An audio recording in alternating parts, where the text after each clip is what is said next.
मैंने साल 2019 में कॉलेज में एडमिशन लिया और साल 2022 में इलेक्ट्रिकल इंजीनियरिंग की डिग्री पाकर ग्रेजुएशन हासिल कर लिया। इन 4 सालों में मेरा देश, गांव, मोहल्ला और दुनिया काफ़ी तेज़ी से बदल रहे थे और मुझे इस बात का अंदाज़ा नहीं था कि इस बदलाव के पीछे वही कोर्सेज है जो हमें इंजीनियरिंग के साथ पढ़ाए जा रहे हैं। मैं आपको कुछ नाम बताता हूँ। पटना वाले खान सर, विकास द्विवेकृति, जाकिर खान, अलक पांडे फिज़िक्स वाला से, ऐसे ही बहुत एक लंबी लिस्ट है।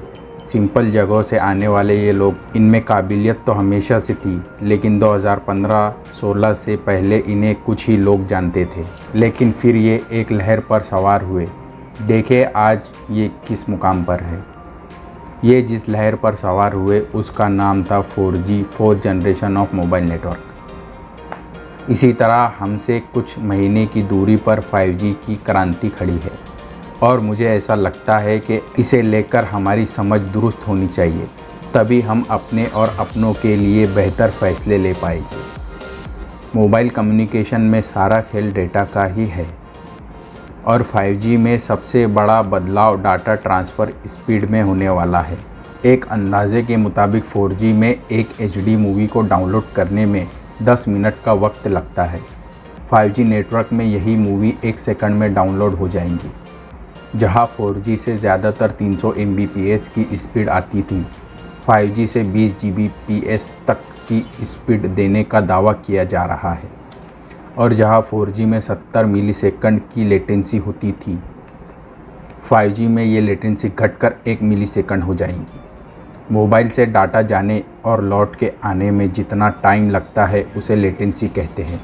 इंटरनेट पर आपके क्लिक करने और स्क्रीन पर वो डाटा अवेलेबल होने के बीच का जो टाइम होता है वो लेटेंसी से तय होता है। ये लेटेंसी जितनी कम होगी, इंटरनेट उतना अच्छा चलता है। PUBG में जो लैग की दिक्कत आती है वो 4G की लेटेंसी की वजह से ही आती है। लेटेंसी किसी भी नेटवर्क के लिए एक बड़ी मुश्किल खड़ी करती है। 5G में ऐसी सारी मुश्किलें ख़त्म हो जाएंगी। 4G के मुकाबले 5G कम से कम 100 गुना ज़्यादा तेज़ होगा। जब भी कोई ऐसा दावा किया जाता है तो ट्रू 5G की बात हो रही होती है। मतलब जो असल मायने में 5G की कोर टेक्नोलॉजी को कंपनी जगहों जगहों पर पहुंचाएंगी, उस 5G की बात होती है। कहीं कहीं क्या हो रहा है, कुछ कंपनियां 4G की ही मौजूदा टेक्नोलॉजी पर 5G का टैग लगाकर उन्हें सेल कर दे रही है। तो इस बहकावे में मत आइएगा कि वो 5G हो जाएगा और फिर आप उस पर कंप्लेंट करने लगेंगे। 5G तो 4G जैसा ही है। 5G के लिए पूरी टेक्नोलॉजी और इंफ्रास्ट्रक्चर में बड़े बदलाव करने होंगे।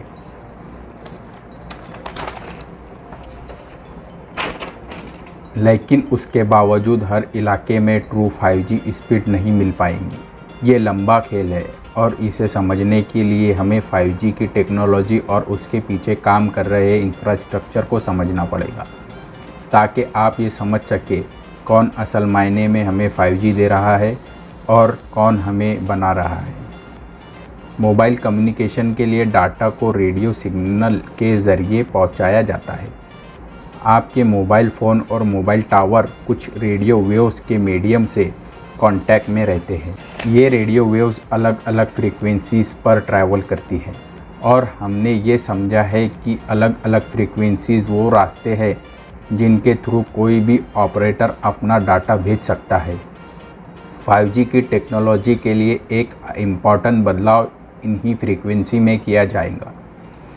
अब तक मोबाइल डाटा भेजने के लिए जिन वेव्स का इस्तेमाल हो रहा था, 5G में उनसे ज़्यादा फ्रीक्वेंसी की वेव्स का इस्तेमाल किया जाएगा। फ्रीक्वेंसी और वेवलेंथ किसी भी वेव के इम्पॉर्टेंट फैक्टर्स है। जिस वेव की फ्रीक्वेंसी ज़्यादा होती है उसकी वेवलेंथ कम होती है। छोटी वेवलेंथ होने की वजह से हाई फ्रीक्वेंसी वेव्स को मिलीमीटर वेव्स भी कहा जाता है। इनकी वेवलेंथ कुछ मिलीमीटर्स में होती है। इसी तरह की हाई फ्रीक्वेंसी वेव्स से फास्ट डाटा ट्रांसफ़र मुमकिन हो पाता है। वीडियो को ज़्यादा लंबी ना करते हुए, अगर आपको 5G पर और जानकारी चाहिए तो कमेंट में बताएं। अगर चैनल पर नए आए हैं तो सब्सक्राइब कीजिए। Thank you.